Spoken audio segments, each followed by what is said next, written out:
જી બેન, રોગચાળાના કેસો વધી રહ્યા છે, શું કહેશો? હું ડૉક્ટર બની ડેપ્યુટી એમઓએસ સર્વેલન્સ.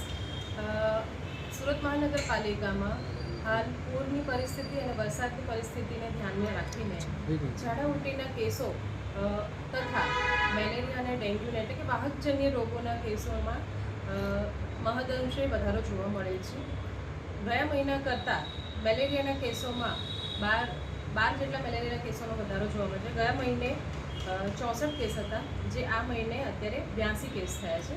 ડેન્ગ્યુમાં સેમ વસ્તુ 25 કેસ હતા ગયા મહિને અને આ મહિને 46 કેસ છે, જેમાંથી 32 કેસ બધી જ ગવર્મેન્ટ અને પ્રાઇવેટ હોસ્પિટલ મળીને ઇન્ડોર કેસીસમાં ગણવામાં આવે છે.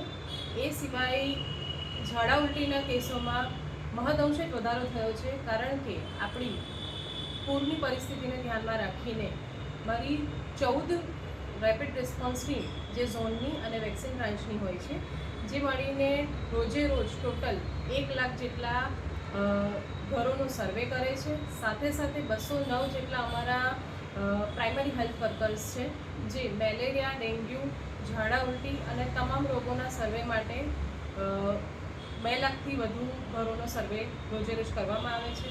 બ્રીડિંગ સ્પોટ શોધવામાં આવે છે અને આ તમામ વસ્તીઓમાં, તમામ પોપ્યુલેશનમાં એ લોકોમાં આઈસી એક્ટિવિટી કરવામાં આવે છે, જેમાં હાથની સ્વચ્છતા, પાણીની સ્વચ્છતા અને સાથે સાથે એ લોકોએ કઈ રીતે ઘરની આજુબાજુની સ્વચ્છતા રાખવાની છે, ક્લોરીનયુક્ત પાણી પીવાનું છે. તદુપરાંત પૂરની પરિસ્થિતિ હોય અથવા પૂર ઓસર્યા બાદની જે કોઈ પરિસ્થિતિ હોય તેમાં કઈ રીતે કામગીરી કરવાની છે અને નજીકના આરોગ્ય કેન્દ્રનો સંપર્ક કરવો. કાપોદ્રાની એક મહિલાનું પણ ડેન્ગ્યુનું મોત થવાની માહિતી આવી રહી છે.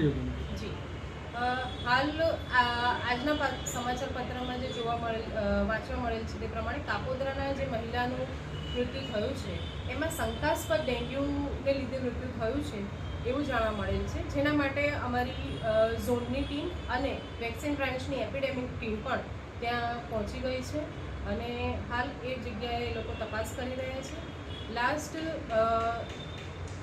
લગભગ 7 દિવસ પહેલાં ત્યાં પ્રાઇમરી હેલ્થ વર્કર દ્વારા સર્વે કરવામાં આવેલું હતું, જેની માહિતી ટૂંક સમયમાં જેવી રીતે મળે તે રીતે તમને લોકોને જણાવવામાં. ખાનગી